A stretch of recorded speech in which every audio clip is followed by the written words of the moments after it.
आपको क्या करना है, यहाँ पर ऑप्शन दिया हुआ है return dashboard, create challan, view notices and orders, ये सारे आपके पास ऑप्शन दिए हुए हैं। देखिए, अगर आपको रिटर्न फाइल करनी है तो आप रिटर्न डैशबोर्ड में आएंगे। चालान कब आप क्रिएट करते हैं, जब आपने रिटर्न फाइल कर दी है और जब आपको पेमेंट करना होता है टैक्स का, देन उस केस में आप चालान क्रिएट करते हैं। ये हम लोग 3B के बात करते हैं, तो अभी आपको डायरेक्टली करने की जरूरत नहीं है। अगर आप किसी मंथ लाइक 2 से 3 महीने लगातार रिटर्न फाइल नहीं कर रहे हैं या गलत रिटर्न फाइल कर रहे हैं, तो गवर्नमेंट आपको नोटिस या फिर ऑर्डर्स जो है वो भेजती है, जो आप यहाँ पर व्यू कर सकते हैं। अभी हमें रिटर्न फाइल करना है, तो हम लोग आएंगे रिटर्न डैशबोर्ड पर। इस पर आप क्लिक करोगे,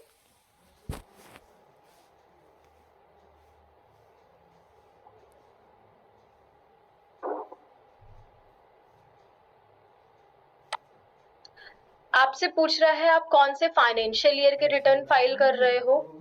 क्या आप क्वार्टरली रिटर्न फाइल कर रहे हो, तो कौन से क्वार्टर की रिटर्न फाइल कर रहे हो, एंड क्वार्टर में कौन सा पर्टिकुलर मंथ है। देखिए, जो जीएसटी के रिटर्न है वो क्वार्टरली भी फाइल हो सकती है, जो जीएसटी के रिटर्न है वो क्वार्टरली भी फाइल कर सकते हैं, पैसे तो monthly भी सरकारी कर नहीं सकते लगते। हैं। जिनकी टर्नओवर 1.5 करोड़ से कम है वो क्वार्टरली फाइलिंग को ऑप्ट कर सकते हैं, एंड जिनकी टर्नओवर 1.5 करोड़ से ज्यादा है उनके लिए मंथली ही मैंडेटरी है, राइट। तो अभी हम लोग मंथली रिटर्न की बात कर रहे हैं। तो देखिए, अभी सेकेंड क्वार्टर की रिटर्न जा रही है, जो है जुलाई टू सितंबर, और इसमें हमारी अगस्त मंथ की रिटर्न जो हमें फाइल करनी है वो है अगस्त मंथ की रिटर्न। तो हम लोग सेलेक्ट करेंगे एंड सर्च पर क्लिक करेंगे। जब आप सर्च पर क्लिक,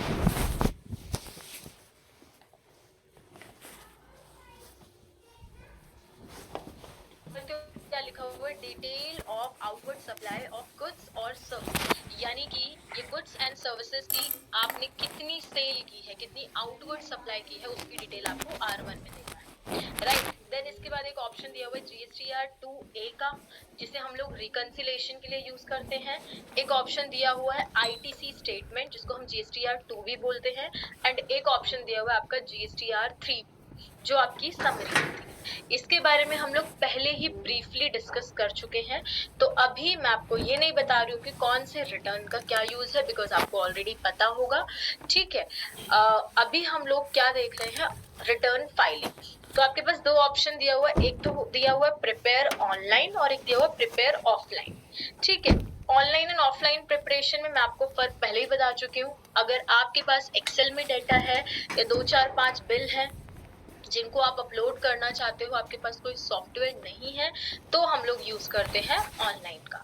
अगर आपके पास एक सॉफ्टवेयर है जहां से आपने जीएसएन जनरेट की है, देन हम लोग यूज करते हैं प्रिपेयर ऑफलाइन का, राइट। तो अभी मेरे पास है,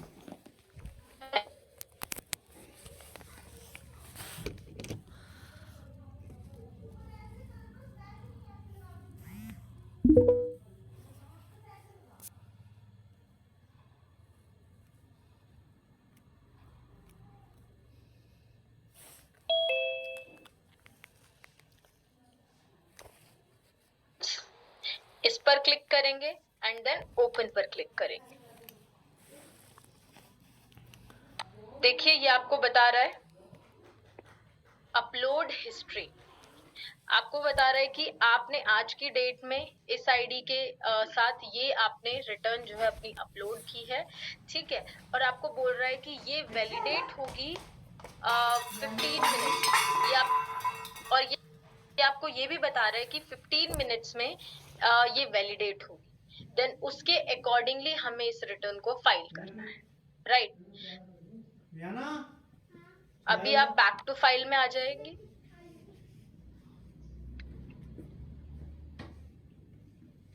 आप लोगों को मेरी वॉइस आ रही है? आप लोगों को मेरी वॉइस आ रही है? चैट में लिख के बताइए सर, आप लोगों को मेरी वॉइस आ रही है? एक मिनट। हाँ सर, आप लोगों को मेरी वॉइस आ रही है? अच्छा, तो ये बताइए, इतना क्लियर हुआ? रघुवीर सर अनम्यूट करिए। इतना क्लियर हुआ? फिर आगे हम डिस्कस करें। हाँ क्लियर है सर। ये बताइए, कोई बहुत बड़ा काम है क्या? नहीं नहीं, ठीक ठीक है। अगर अगर हमने सॉफ्टवेयर से यहाँ से R1 जनरेट कर ली, मान लीजिए आपने 30 बिल काटे हैं, B2B B2C, तो B2B वाले बिल यहाँ आ जाएंगे, B2C वाले बिल यहाँ आ गए। ठीक, सर एक मिनट, ये B2B वाले में क्या क्या शो करता है? जो हम रजिस्टर्ड कस्टमर को सामान बेचते हैं, और B2C में जो अनरजिस्टर्ड, जिसका GST नंबर होता है, उसको सामान बेचते हैं। तो B2C स्मॉल इनवॉइस, वो ये होता है 2.5 लाख से कम का बिल होता है तो B2C में आता है, 2.5 लाख से ऊपर का होता है तो B2C लार्ज में आता है। बट कंडीशन है लार्ज वाले में इंटर स्टेट होना चाहिए। ठीक है, हाँ ठीक है सर, ठीक है। तो आप लोग ये बताइए, देखिए आप सभी लोग ये मुझे बताइए, क्या अभी तक जितना आपने देखा उसमें क्या काम है? कोई काम नहीं है। एक महीने में जितने आपने सेल बिल बनाए, आप सॉफ्टवेयर से सिंपली क्या करते गए? आप सॉफ्टवेयर से सिंपली आप कस्टमर को बिल काटते गए। ठीक है, अगर रजिस्टर्ड पार्टी है तो रजिस्टर्ड में बिल काटा, अनरजिस्टर्ड पार्टी है तो अनरजिस्टर्ड में बिल काटा। ठीक, आपको सॉफ्टवेयर उसके बिहाफ पर, अगर रजिस्टर्ड पार्टी के जितने बिल आपने रजिस्टर्ड पार्टी को काटे होंगे, ठीक है, उसको R1 में B2B में लेके चला गया। जितने अनरजिस्टर्ड पार्टी को माल काटे उसको B2C में लेके चला गया। जनरली आप लोगों के यहाँ यही होता है। ठीक, अब इधर देखिए, उसके बाद आपने यहां से R1 का JSON फाइल, मान लीजिए फरवरी में यही आपको, अगर टेक्स्ट सब म्यूट कर लीजिए, उत्तम जी सर म्यूट कर लीजिए। अब ये यहाँ पे सब काम सॉफ्टवेयर ऑटोमेटिक कर रहा है। यही डेटा तो आपको अपलोड करना है, तो आपने क्या किया? अब आपको ये नहीं पता JSON कहां से होती है, तो आप यहाँ पे गए और यहाँ पे JSON फाइल पे क्लिक किया और स्टार्ट किया। जैसे ही स्टार्ट करेंगे, अगर आपके में कोई एरर होगी तो बता देगा कि भाई इस पार्टी का GST नंबर गलत है या HSN, वो बता देगा आपको, सॉफ्टवेयर ही बता देगा। फिर अगर प्रॉपर होगा तो JSON फाइल आपकी डेस्कटॉप पे D ड्राइव में, E ड्राइव में जाके सॉफ्ट कॉपी में डाउनलोड हो जाएगी। उसके बाद आपने अपना GST पोर्टल लॉगिन किया, वहां पे रिटर्न्स में गए, अपना फाइनेंशियल ईयर सेलेक्ट किया, अपना वो मंथ सेलेक्ट किया, किस मंथ की रिटर्न फाइल करनी है। वहां पे आ रहा था एक ऑप्शन प्रिपेयर ऑनलाइन। ऑनलाइन का मतलब मैनुअली डालेंगे, ऑफलाइन का मतलब हम सॉफ्टवेयर के थ्रू, यानी ऑनलाइन में जब आप क्लिक करोगे ना, तभी आपसे वो JSON फाइल अपलोड करने के लिए पूछेगा। आपने जो फाइल आपने अपने सॉफ्ट सिस्टम में रखी हुई है वो वहां पे अपलोड कर देंगे। फाइल अपलोड करते समय भी, यानी जो JSON फाइल में डेटा है, अगर उसमें कोई एरर होगी तो आपने देखा होगा, मैं आपको एक बार फिर दिखा देता हूं। वहां पे जब अपलोड करने जा रहे थे, ऊपर एक मैसेज आ रहा था कि अगर कोई एरर वगैरह होगी तो वो डेटा नहीं लेगा। ठीक है, तो हम वापस से अपनी यहाँ पे आगे चेक, अभी उसको भी रिकंसिलिएशन का भी तरीका मैं बता रहा हूँ। ठीक है, इतना क्लियर। अब उसके बाद 15-20 मिनट लगता है, वो डेटा को वैलिडेट करता है। तो अगले वीडियो में दिखाते हैं कि वो जो मैंने डेटा रेडी करके किया था उसमें आगे क्या होता है। अपलोड तो हो गई, उसके बाद उसको रिकंसाइल कैसे करेंगे, उन चीजों पे हम आते हैं। ये देखिए, अगला वीडियो देखिएगा, क्योंकि रिटर्न तो सर इसी तरीके से मैं सिखा सकता हूँ, या तो फिर 11 तारीख को मैं जिसकी रिटर्न फाइल करूं तब लाइव सिखा सकता हूं, लेकिन है पूरा, ये लाइव ही है पूरा। एक मिनट, हाँ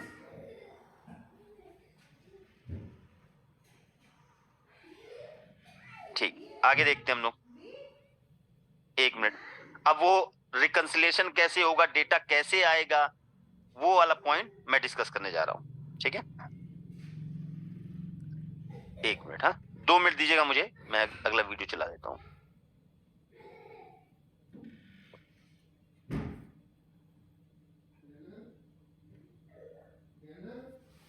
सर 2 मिनट दीजिएगा तो स्क्रीन शेयर हो जाएगी।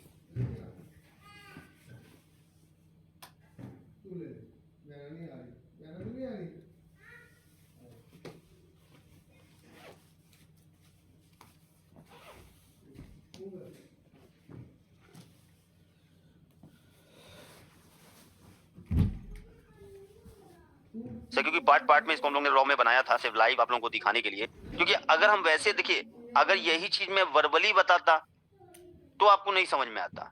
ठीक है, अब ये पोर्टल पे देख रहे हैं करते हुए, तो आपको थोड़ा सा पिक्चर क्लियर हो रही है कि होगा कैसे।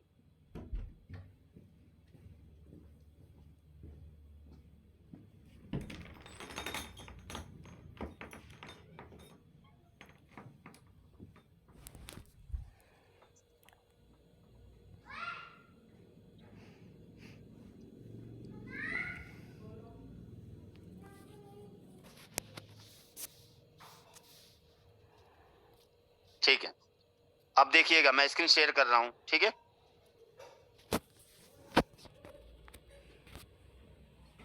दो मिनट दीजिएगा।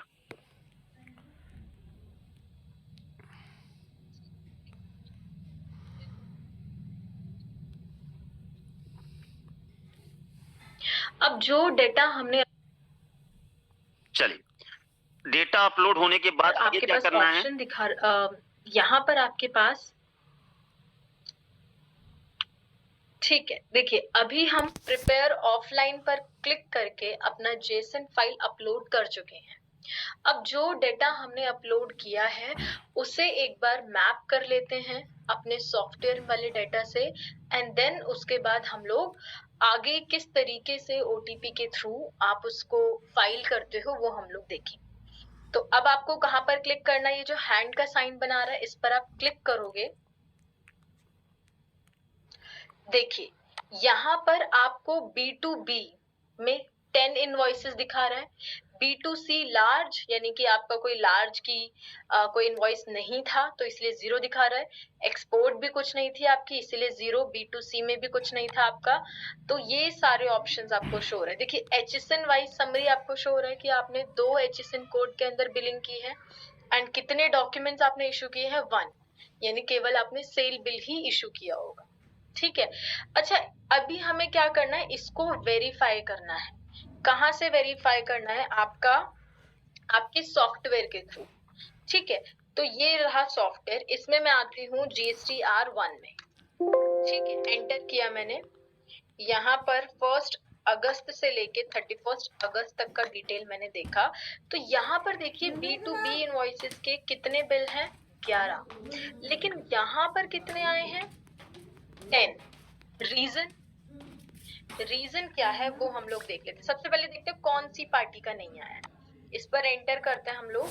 ये देखिए अभी अगर मैं इस पर क्लिक करती हूँ तो देखिए मार्ग ERP के 4 इनवॉइसेस हैं, देखो चारों यहाँ पर शो हो रहे हैं, 1, ये 2, ये 3 और ये 4, ठीक है। गितेश के कितने इनवॉइसेस हैं? 1, तो ये रहा, ठीक है। वैक्सी श्योर एंटरप्राइजेस का 1 इनवॉइस है, ये रहा। फर्टिलिटी एक्सप्रेस का 1 इनवॉइस है, ये आपको शो हो रहा है। तो इस तरीके से ये सारे इनवॉइसेस अपलोडेड हैं। अच्छा, कौन सा इनवॉइस नहीं आया है? तो अगर GNG फार्मेसी की बात करें, तो अगर हम GNG फार्मेसी की बात करें तो देखो GNG फार्मेसी का इनवॉइस यहाँ पर शो नहीं होता। रीजन क्या है? देखो वैसे तो जब आप जैसे ही जेसन फाइल अपलोड करते हो सारे इनवॉइसेस आ जाते हैं, B2B, B2C सारे। देखो HSN समरी भी आ गई है। HSN समरी का डिटेल आप कैसे देख सकते हो? यहाँ पर आओ, GST summary and HSN wise text summary, इस पर आप क्लिक करो। अगर इसे वेरीफाई करना है तो देखो 2 HSN कोड है, ठीक है, और एक गुड्स का है, एक सर्विस का है, ठीक है। यहाँ पर भी देखो कितना आपको शो कर रहा है। अगर मैं यहाँ से बैक करूं तो 2 ही HSN code HSN wise summary में आपको शो कर रहा है, एंड डॉक्यूमेंट इशूड, ठीक है, वो भी आप देख सकते हो। एक्सेल में अगर आप एक्सपोर्ट करोगे तो आपको दिख जाएगा कि कितने आपने डॉक्यूमेंट्स इशू किए हैं, ठीक है। ओके, अब क्वेश्चन आता है कि सॉफ्टवेयर में 11 बिल है, यहाँ पर 10 शो कर रहे हैं। रीजन क्या है? रीजन ये हो सकता है, देखो रीजन ये हो सकता है कि मे बी सामने वाले पर्सन का जो GST नंबर है या तो वो इनकरेक्ट है या तो वो कैंसल्ड है, ठीक है, या तो इनएक्टिव है। इस वजह से आपके केवल यहाँ पर 10 ही इनवॉइसेस शो कर रहे हैं। चलिए एक बार चेक कर लेते हैं किसका बिल था? GNG फार्मेसी का, ठीक है। तो ये इनका मैं GST नंबर एक बार वेरीफाई कर लेती हूँ, ठीक है। ये आप सॉफ्टवेयर की हेल्प से ही GST वेरिफिकेशन भी कर सकते हैं। अगर आप यहाँ पर आएंगे लेजेंड, यहाँ पर आपके पास ऑप्शन दिया हुआ है GST वेरिफिकेशन, ठीक है। अदरवाइज आप वेबसाइट पर भी जाकर कर सकते हैं। GST वेरिफिकेशन पर क्लिक किया, देखिए चेकिंग फ्रॉम सर्वर बता रहा है। यहाँ पर देखो पर्सन का सारा रिकॉर्ड जो है वो आ गया, ठीक है, लेकिन आप ये यहाँ से ये नहीं देख सकते कि ये जीएसटी नंबर एक्टिव है, इनएक्टिव है, कैंसिल है या क्या है। आप केवल उस जीएसटी नंबर पे जो एड्रेस है, जो पिन कोड है, जो डिटेल है, वो आप देख सकते हैं। ठीक है, एंड अपने सॉफ्टवेयर में उसे अपडेट भी कर सकते हो अगर आप चाहें। क्लियर? तो अभी मैंने क्या किया, ये जीएसटी नंबर कॉपी किया और इसको मैं देखना चाहती हूँ कि क्या ये एक्टिव है या इनएक्टिव है। ठीक है, तो आप जाओगे गूगल पर टाइप करोगे जीएसटी वेरीफाई। ठीक है, जीएसटी नंबर या फिर जीएसटी वेरीफाई, ये आपने लिखा।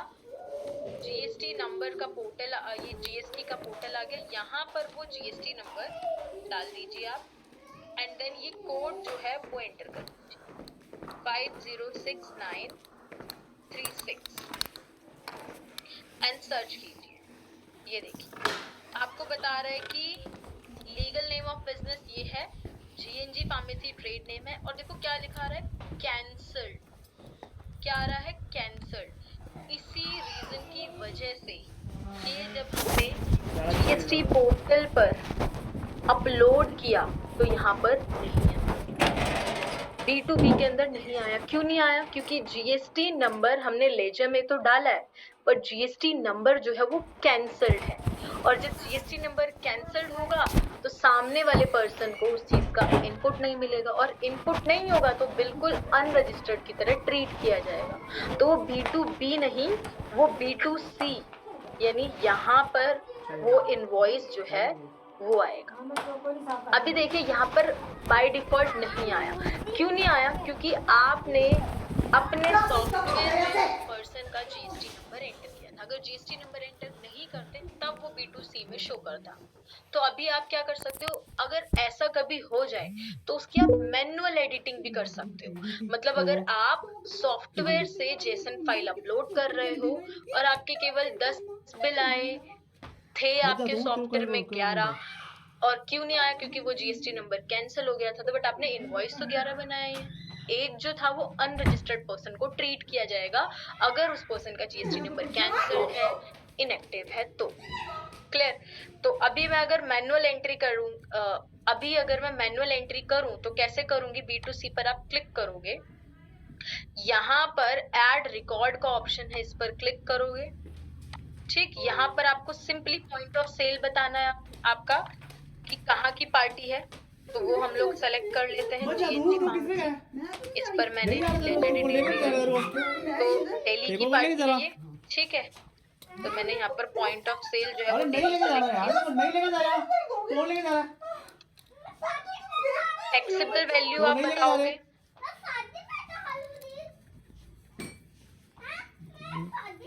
टैक्सेबल वैल्यू जो बिल का है वो कितना है वो आप बताओगे।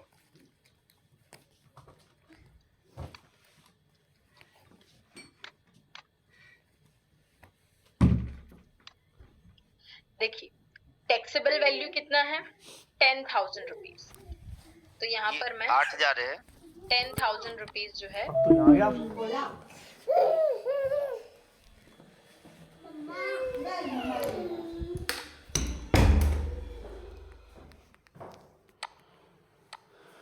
देखिए दो चीजें होती हैं, एक है टैक्सेबल वैल्यू और एक है वैल्यू ऑफ गुड्स। तो टैक्सेबल वैल्यू यानी कि कौन से वैल्यू पे टैक्स लगेगा। तो टैक्सेबल वैल्यू कितनी है यहाँ पर, 8474.58। तो ये आपको यहाँ पर एंटर करना है। ठीक है, 8474.58।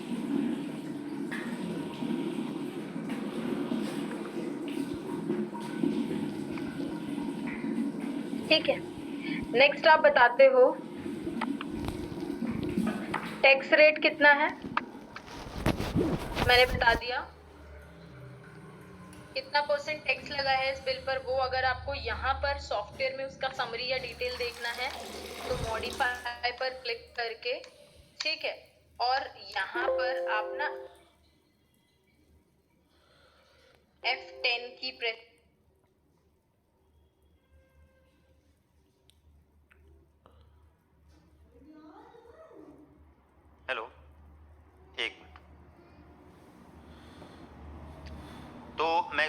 ब्रीफ कर देता हूँ इस पोर्टल यहाँ पे स्क्रीन पे, ठीक है। हाँ जी, देखिए तो ये देखिए यहाँ पे क्या होता है, यहाँ पे जैसे ही आप जेएसएन फाइल अपलोड करोगे तो जेएसएन फाइल अपलोड करते ही 15 मिनट बाद डेटा जो होता है वो आपका यहाँ पे आ जाता है। तो जैसा मैंने बताया R1 में B2B होगा, तो B2B की जितनी भी सेल इनवॉइसेज होंगी वो यहाँ शो करेंगी, B2C की जो भी होंगी वो यहाँ शो करेंगी, ठीक है। रिलेटेड सप्लाई यहाँ शो करेगा। अगर रिटर्न लिया है रजिस्टर्ड पार्टी से तो उसका यहाँ पे आ जाएगा। मतलब आपके R1 में जितना जेसन डेटा होगा वो सब का सब अपने आप ऑटोमेटिक पॉपुलेट होके यहाँ पे आ जाएगा। लेकिन केवल जेसन फाइल अपलोड करके क्लिक करके रिटर्न फाइल नहीं करेंगे। उसके बाद हम रिकंसाइल कर, रिकंसिलेशन के लिए 2 मेथड होते हैं। हाँ जी, अच्छा एडमिनिस्ट्रेटर, ठीक है मैं दे रहा हूँ। वैसे अब तो समझिएगा मेरी बात, ठीक है। जैसे ही आपने जेसन फाइल अपलोड कर दी, मैंने दे दी सर रिकॉर्डिंग, जैसे ही मैंने जेसन फाइल अपलोड कर दी तो जेसन फाइल अपलोड करने इसी तरीके जो मैनुअल लोग करते हैं ना, मैनुअल वो यहीं पे आके, अभी देखिए मैनुअल आपको B2C दिखा दे, बिल्कुल ऐसे ही होता है। सारा डिटेल डालना पड़ता है, place of supply, taxable value, उसमें सब डिटेल डालनी पड़ती है। तो यहाँ पे आप देखिए जो मिसमैच होता है उसको हम, जरूरी नहीं है कि जो आपने जेसन फाइल अपलोड किए सारा डेटा एक्यूरेट ही चला जाए। जैसा कि पवन जी ने, याद करिएगा पवन जी ने क्वेश्चन पूछा था, ये पवन जी का क्वेश्चन इसमें डिस्कस हुआ है। आप लोग याद करिए, अभी पवन जी ने 2 दिन पहले क्वेश्चन पूछा था कि सर कुछ पार्टियों का क्या होता है, शुरू में तो वो रजिस्टर्ड होती हैं और उसके बाद क्या होता है उनका जीएसटी नंबर सरेंडर वो कर देते हैं। तो भाई हम तो रजिस्टर्ड पार्टी मान के बिल बना दिए, लेकिन वो उन्होंने सरेंडर कर रखा है, ठीक है ना। तो अब इस केस में क्या हुआ, इस केस में हुआ वो ऑलरेडी सरेंडर कर चुके हैं, लेकिन हमको नहीं पता चला, हमने बिल रजिस्टर्ड में B2B में बना दिया। लेकिन जब जीएसटी के पोर्टल पे जाएंगे और वो उस पार्टी के जीएसटी नंबर से वैलिडेट करेगा, कहेगा इस नंबर की तो पार्टी है ही नहीं, तो जीएसटी नंबर वेरीफाई करने के लिए उस जीएसटी के ऑनलाइन पोर्टल से भी जीएसटी वेरीफाई करके आप सर्च करा जीएसटी वेरीफाई लिखोगे तो वहां पे आपके पास ऑप्शन आएगा, जीएसटी नंबर को डालोगे तो वो वेरीफाई करेगा, जो भी आपको मैं दिखा देता हूँ।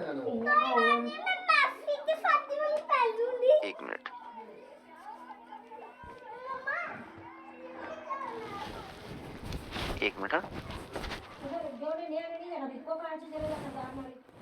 ये देखिए यहाँ से हम जीएसटी वेरीफाई कर रहे हैं, ठीक है ना।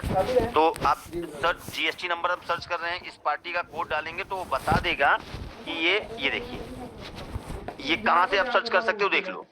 जीएसटी की साइट पे आप गए, सर्च टैक्स पेयर में गए, यहाँ देखिए पोर्टल पे बहुत सारी इंफॉर्मेशन है। जैसे मैंने बोला ना, किसी ने R1 नहीं फाइल किया, आप उसको मेल यहाँ से कर सकते हो। तो अगर आपको किसी पर्सन के जीएसटी नंबर के बारे में जानना है तो सॉफ्टवेयर में तो दिया है, लेकिन सॉफ्टवेयर में आपको ये नहीं बताएगा कि करंट टाइम में वो एक्टिव है या इनएक्टिव है। लेकिन यहाँ पे जब आप अपने पोर्टल पे जाते हो और सर्च टैक्स पेयर में जाके उसका जीएसटी नंबर और एक कोड डाल के अप्लाई करोगे तो यहाँ पे उसका डिटेल आ जाएगा। केवल डिटेल ही नहीं आएगा, वो कैंसिल्ड है, एक्टिव है, इनएक्टिव है, उसके बारे में भी यहाँ पे पूरी जानकारी आ जाती है, ठीक है। तो अब उसके बाद आपने देखा होगा कि जब यहाँ पे डेटा अपलोड हुआ तो हम इस पे जब क्लिक करते हैं ना तो वो 10 बिल कौन कौन से B2B की सेल में अपलोड हुए हैं उसको जानने के लिए मैं दिखा देता हूं। 1 मिनट, ये तो ऐड करने वाला है, 1 मिनट।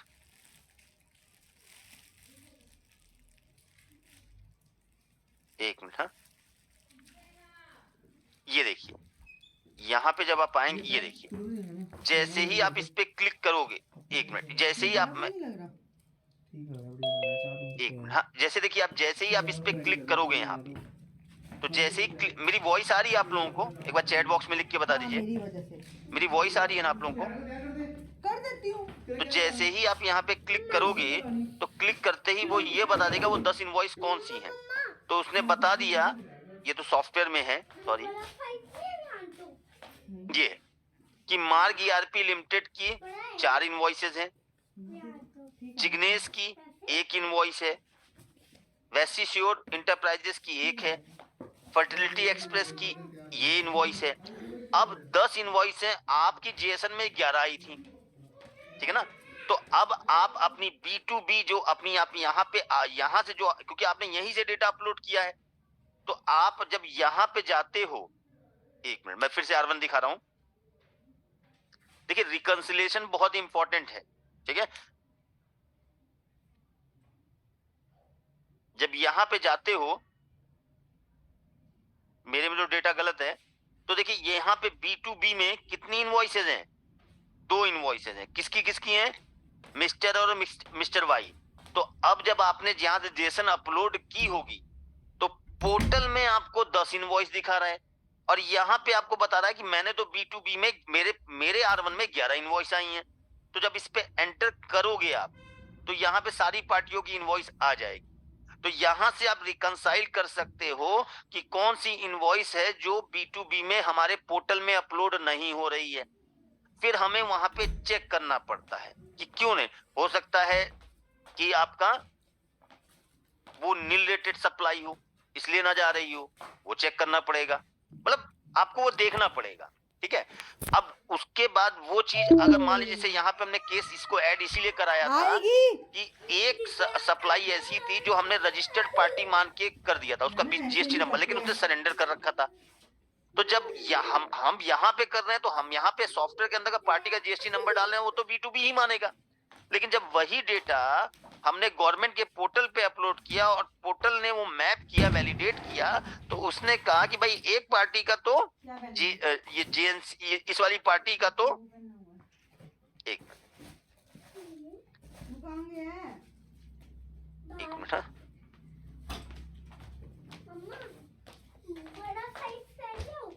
इस वाली पार्टी का जो जीएनसी वाला था, ये तो उसमें आ ही नहीं रहा B2B में। तो हमने इसको जब चेक किया, इसका सबसे पहले जीएसटी नंबर ही चेक करते हैं, ये ध्यान रखिएगा। सबसे पहले हम जीएसटी नंबर ही चेक करते हैं, क्योंकि देखिए आपको मैं बताऊं क्यों होता है, सारा खेल जीएसटी नंबर पे है। जैसे ही ये 11 पार्टियों की हम R1 में डिटेल डालते हैं, उन पार्टियों के यहाँ 2B में ये 2A और 2B में अपलोड हो जाती है, ठीक है। तो इसका गलत था, यानी अब जब पता चला कि क्या है ये सरेंडर कर चुका है, तो अब ये क्या हो गया, अनरजिस्टर्ड पार्टी हो गया। तो अनरजिस्टर्ड पार्टी हो गया, तो उसकी डिटेल कहाँ जानी चाहिए? तो ऐसे चलेगा अब ये उसकी डिटेल, ये तो मतलब HSN है। अब एक बिल के लिए हम वो तो करेंगे नहीं, तो हम यहाँ पे मैनुअल भी एडिट कर सकते हैं। हम B2C में गए, यहाँ क्लिक किया, देखिए हैंड इस पे रख के क्लिक करेंगे आप। जैसे ही आप क्लिक करेंगे B2C में, तो यहाँ ऐड रिकॉर्ड पे क्लिक करेंगे, हाँ, और यहाँ पे उसकी प्लेस ऑफ वो पार्टी कहाँ की है वो डाला। टैक्सेबल वैल्यू देखिए इसमें थोड़ा सा मतलब उन्होंने फिर करेक्ट किया, टैक्सेबल वैल्यू जिस पे टैक्स कैलकुलेट हो रहा है, तो उसका वैल्यू ऑफ गुड्स को ही टैक्सेबल वैल्यू मानते हैं, वो डाल दिया। उस पे रेट क्या लग रहा है वो डाल दिया। जैसे ही आप डालोगे तो देखिए यहाँ CGST SGST आ रहा है आपका, तो वो प्लेस ऑफ सप्लाई के बेस पे ऑटोमेटिक यहाँ पे टैक्स परसेंटेज, अगर 18% टैक्स लग रहा है टैक्सेबल वैल्यू पे, तो अगर वो स्टेट से बाहर की होगी तो वो IGST में आएगा। मैं ये दिख नहीं रहा होगा आपको, एक मिनट, यहाँ पे अगर IGST होगा, ये IGST है, यहाँ पे आएगा वरना यहाँ पे आएगा, और इसको आप सेव कर दोगे, ठीक है। अच्छा, अब एक चीज बताइए मुझे पहले,